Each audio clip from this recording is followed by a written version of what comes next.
Greetings, this is Vane and welcome back to Let's Play Mordor, Depths of Dejenol, and it's time to dive back in for another dungeon run.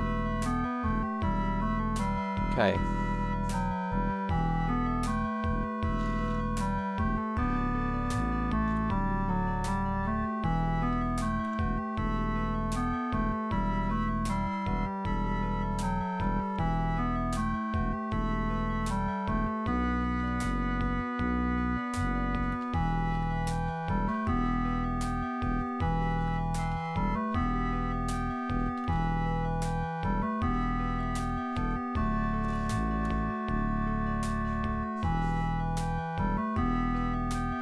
What I might do in this level is do another run around the first level.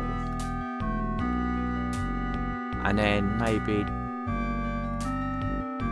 see how we cope on the second level. Even if we just kind of dip our toe into the water, as it were.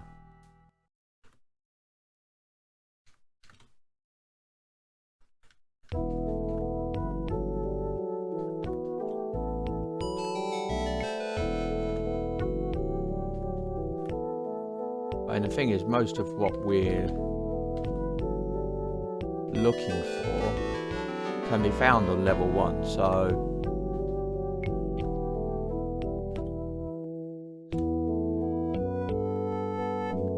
level 2 is just basically for experience and to break up the pace a bit, really. I mean, but the first level kind of respawns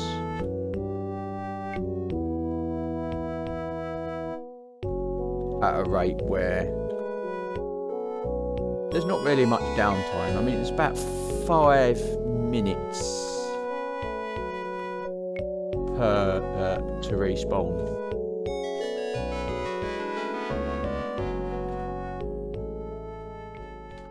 So you don't generally wait too long.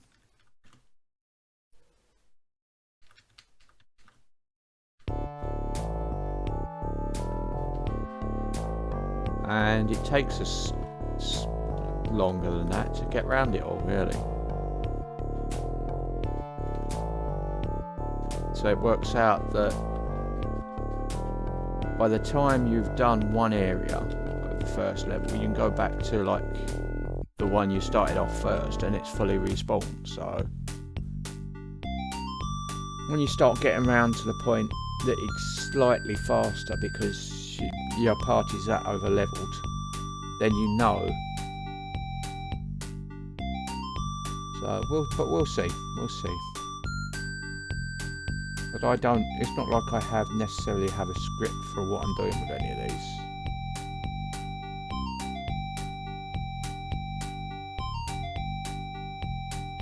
As anyone who watches this series knows, I tend to record in batches and throughout the week, and it's those batches that kind of, that's when I'll just like, okay, if I record 4 episodes one day, it'll be 4 episodes of whatever party I'm running that day. So yeah.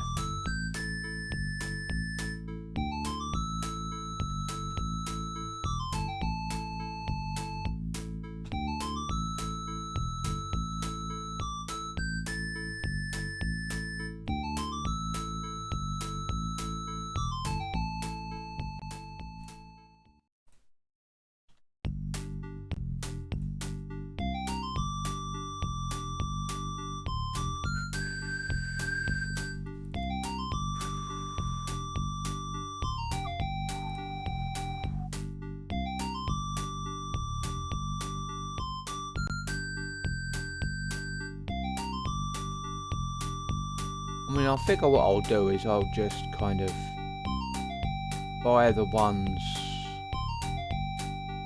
that are the cheapest, basically, until I've leveled, until I've maxed out my stats. I mean, this will take my charisma up to 10, but 10 doesn't really do anything. Charisma doesn't really do anything. It is, apart from a few spells, it is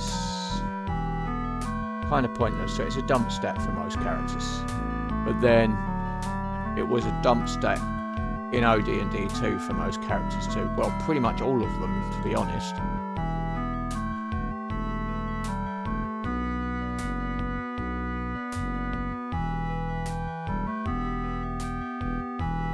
I mean, charisma in every edition, well, but especially first edition,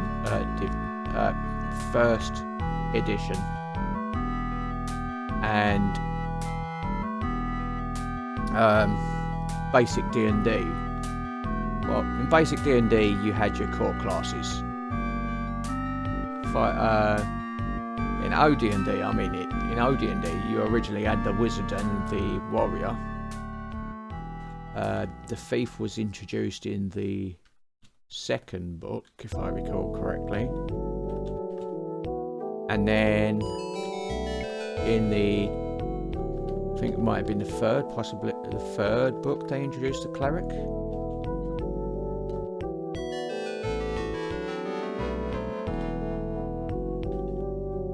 So you had the first one, you had the warrior, the fighter, which was originally called the fighting man.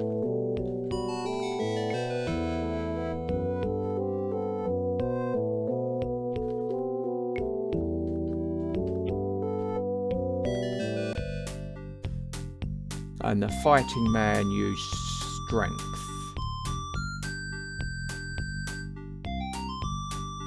Basically because, well, in D&D, it just was decided. I think it's because it was similar in the chainmail system they were using, they based it off.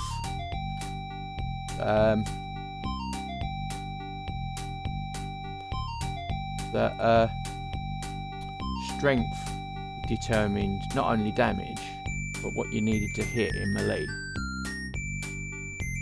So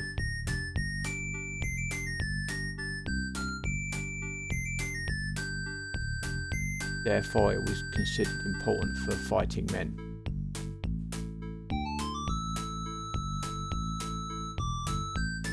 Meanwhile, it was intelligence for wizards. For obvious reasons. But what intelligence did, apart from a few bonus extra spells, didn't really give you much. There wasn't really much use for intelligence other than, like, say, spell power. So, unless you were a fighter, intelligence was a dump stat. You had dexterity was for improvements to armor class and initiative. But didn't actually have a focus class to start with.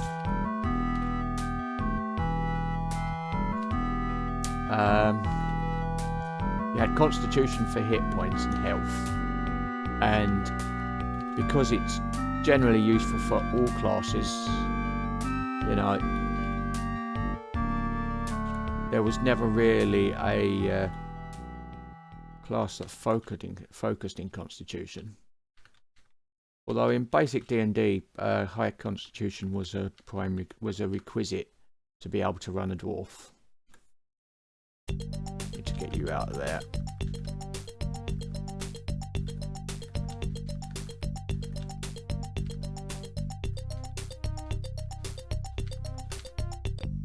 So, wisdom, that was used for, like, willpower and resisted magical attacks. But again, didn't really have anything important.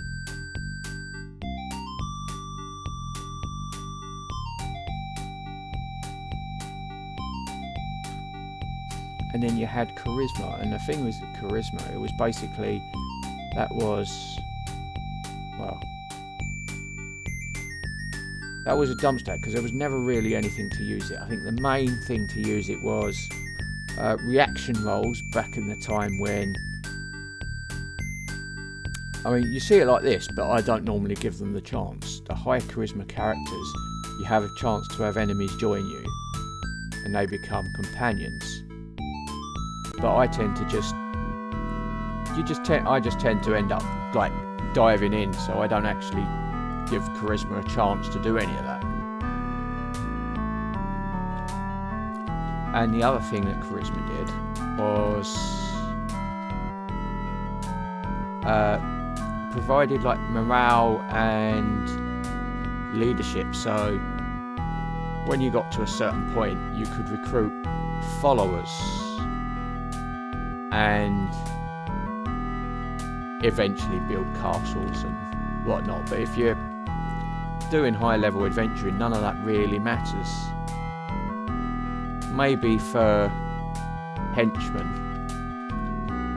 but if you're going that to like level appropriate areas of the dungeon, your retainers aren't going to be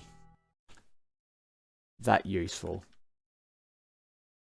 I mean, at first level, when you're like you needed like your standing party would be 6 characters, and at least 3 of them would be fighters. Just to be able to hold the front line,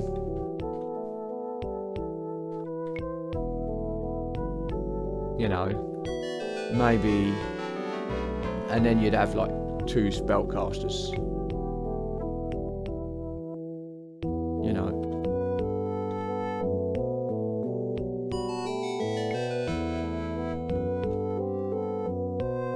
And the other interesting thing is that, I mean, although wizards were powerful, and they were extremely powerful,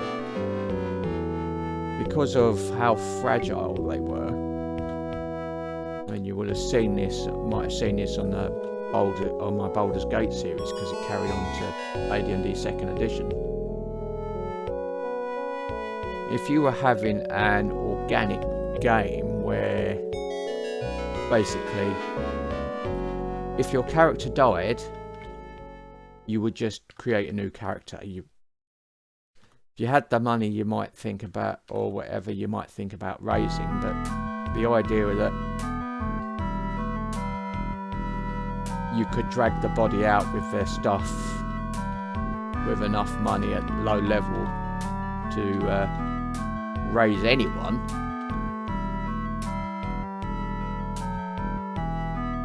was a bit low. So basically, especially if you were doing random stats, you'd just re-roll a new character. And as a consequence, fighters got their having their reputation for being tough and having more hit points would generally survive longer than wizards. But once wizards kind of got a bit of power behind them, they rapidly outshone fighters. They still needed fighters. I mean, having someone in front to tank the hits is a time-honoured tactic, really. But yeah.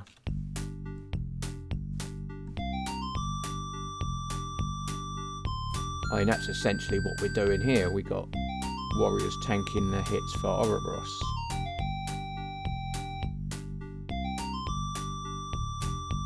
I mean, since Ouroboros can't actually cast his spells at the moment, he's not doing much other than getting the odd hits in himself, so...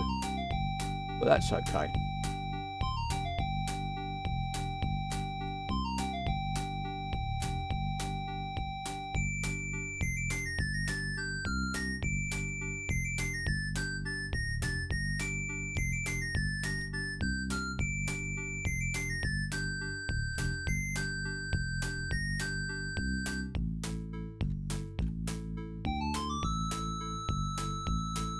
Charm of Insight, okay. I'm not taking the risk. Tome of Leadership, fair enough.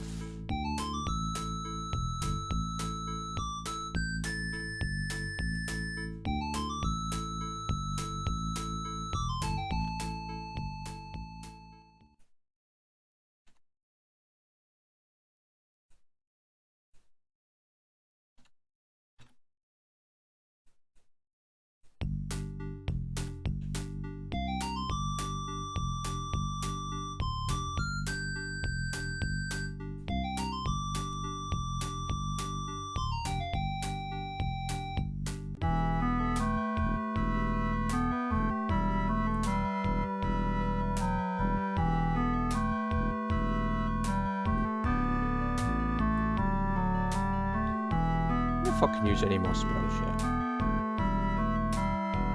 No, Set Sanctuary isn't a spell that you want to use. Basically, it just defines the point for the use of the Sanctuary spell.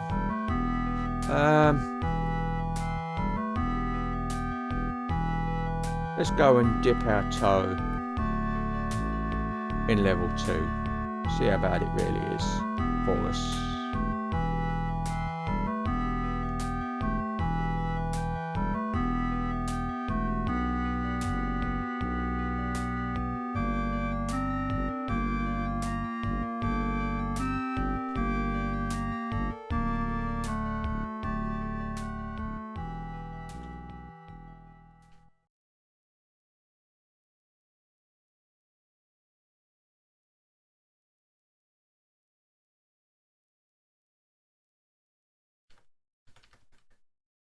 I mean, generally, the deeper you go,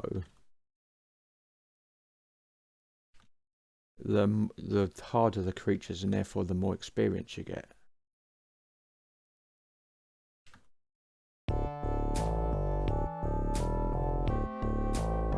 But because of that, your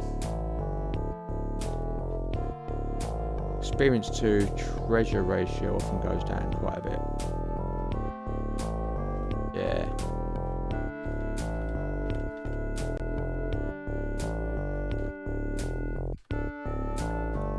So that was good for making a few levels, but we didn't really get anything to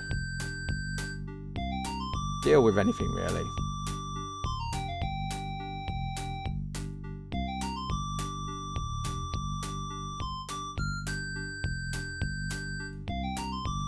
Girdle of Strength.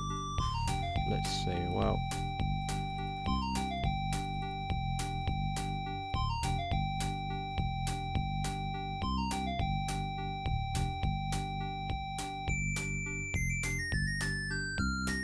$700 for that, that's not happening.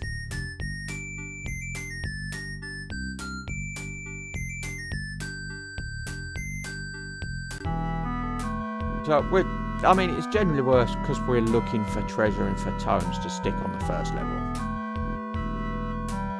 You know, there's not much point in doing anything else.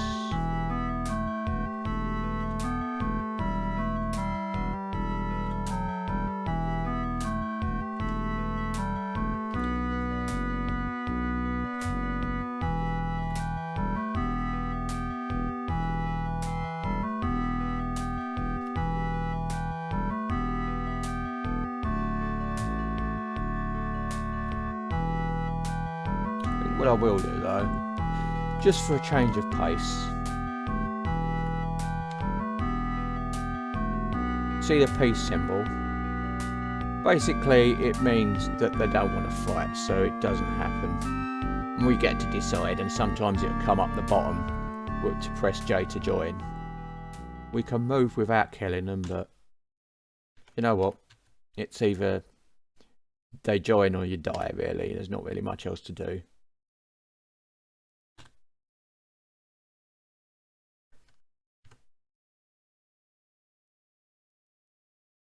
And sometimes if you wait long enough, they'll become hostile.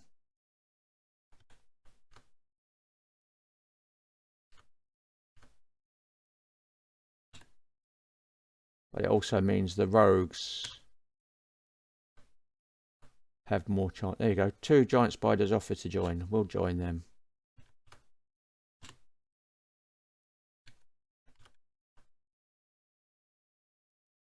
So if we look at companions, we've got 2 giant spiders with us now.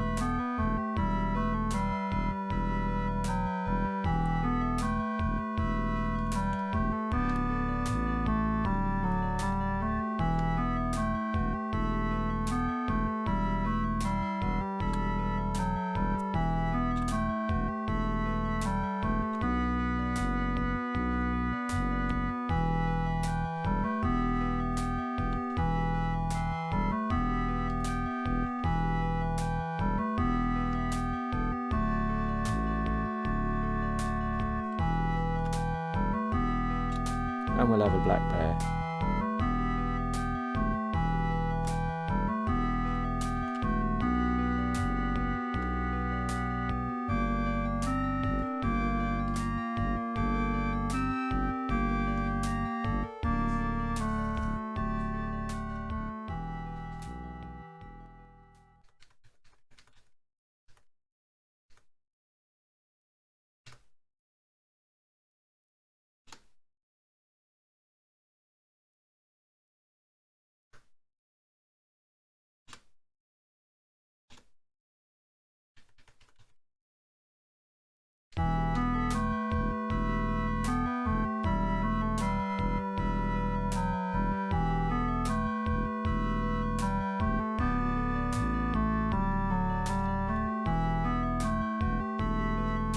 mean, mages tend to focus on like charming spells and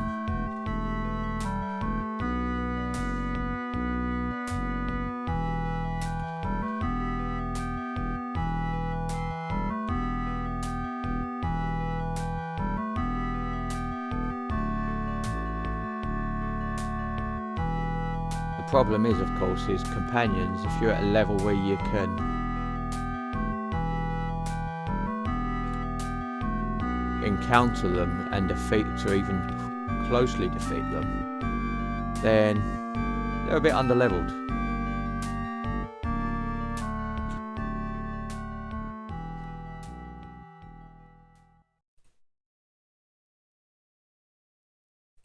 Plus, when you've got a party, if the party is full of companions, sometimes, and it's amusing until you realise that like some of the special attacks, but sometimes enemies get confused.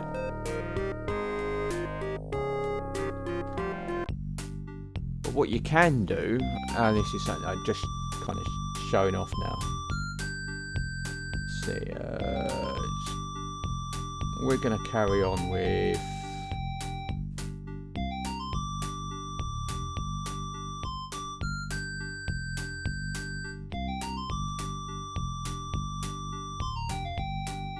make level 25.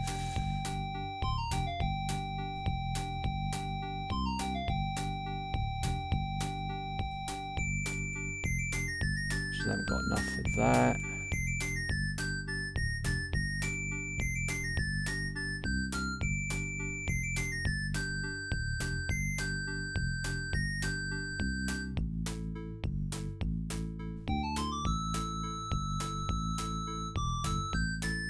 What we can do, and this is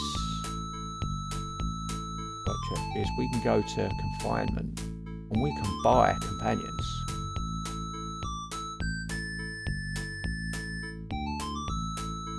So yeah, we can buy pretty much everything, but what we can do as well is we can sell companions. So for example, it's like, okay, got this giant spider. We know completely everything about it, but there's still more to learn apparently, so let's pay some money to identify it. Because they work exactly like items.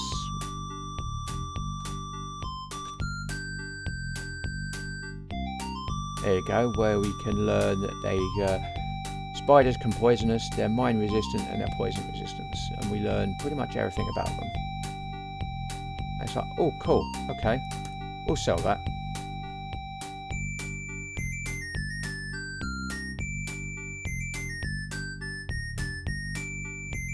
And what you've got is the content level, is basically how content they are in the party when it goes down over time. But we don't need them, it's a source of extra money if you take the time. Have a look, more to learn. Okay, black bears, they're fire resistant, cold resistant, mine resistant. So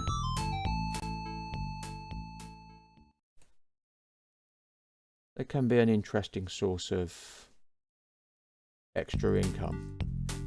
Quite often if you're running around the dungeon, especially if you're the only person in that thingy, they tend to die and it's not really cost effective to raise them. Time of learning, keep you.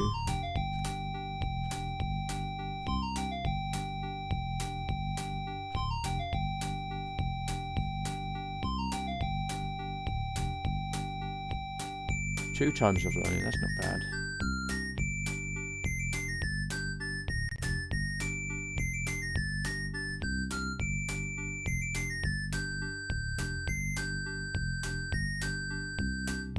Time of insight, not enough gold, well, not taking the risk.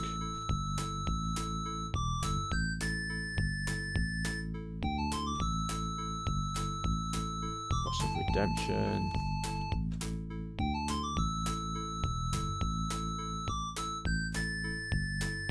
2 times alone out of that one, that's not bad.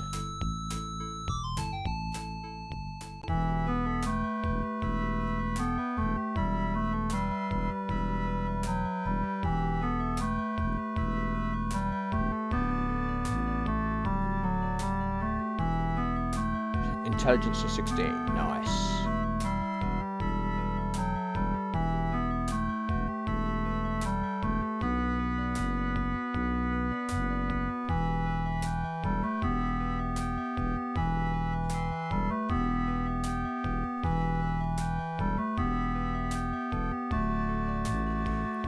So yeah, we're going to take this one a bit slow. Normally it's, because it's so instinctive,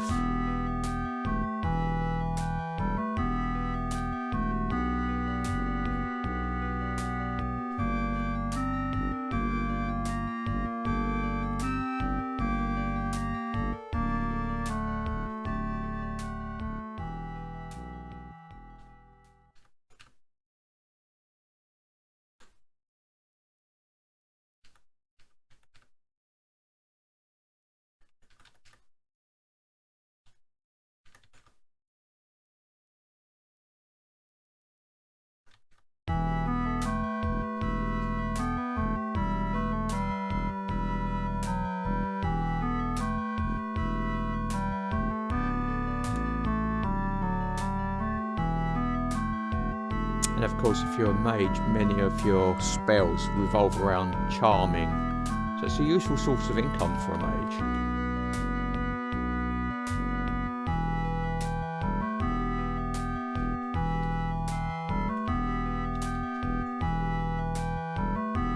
Yeah, you can join us.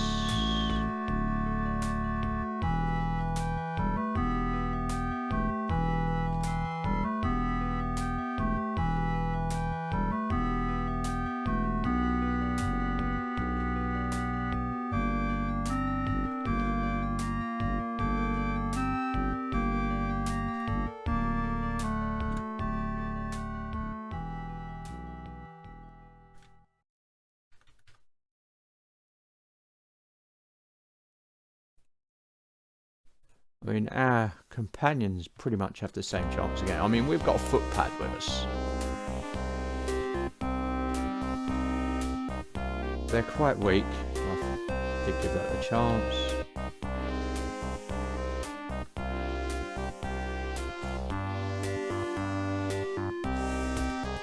But it's another person doing a blow. And it's an alternative to actually having another party member. But like I said, they can get confused and accidentally attack your party, your fellow party members.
Of course, the other thing is that if you're fighting in water, You don't normally have the luxury of just standing around and just seeing whether they will join you or not.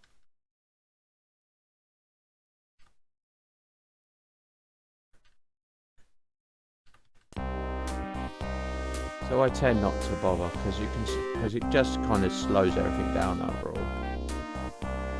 And for the money you get from them,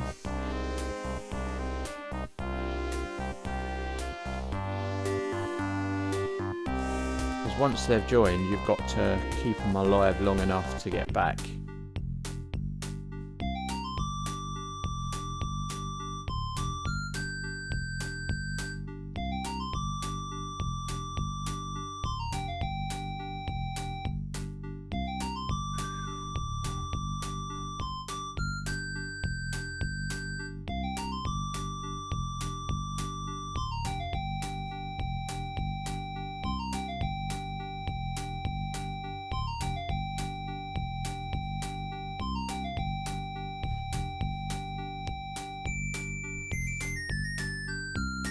Enough, do you have enough iron helmet, gauntlets? Yeah.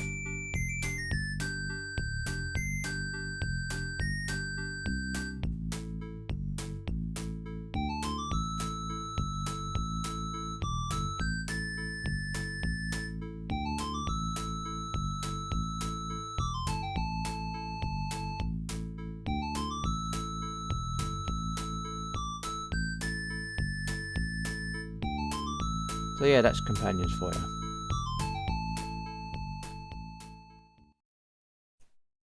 Let's see. Footpads, they can steal. Yeah.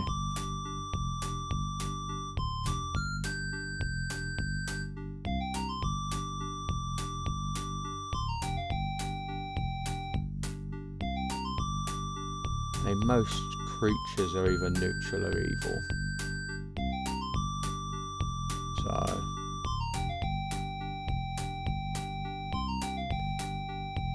generally, you kind of, it's not worth bothering with them, in my opinion.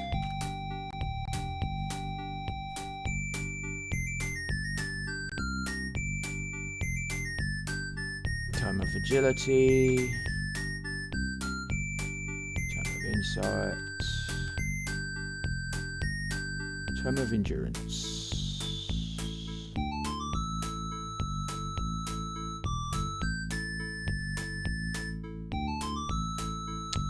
So I'm going to call it there. You had some fun. You don't get as much done when you're wandering around. So I don't tend to stop and give them enough, give monsters enough chance to become companions. But yeah, that was basically what charisma would do. Whether they decided to talk to you, whether they attacked you outright, whether they would join you, would all pretty much be down to charisma. So, and again, considering at the time you get experience for kills, not for them joining you, you know, it became a dumpster.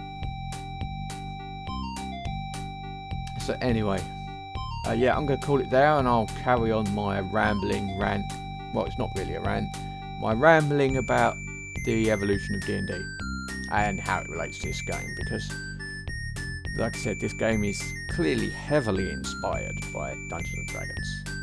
So until next time, this has been Vane doing Let's Play Mordor, Depths of Dejenol. If you like what you're seeing here, be sure to like, subscribe, share and comment. Please consider sponsoring me on Patreon, and until next time, goodbye.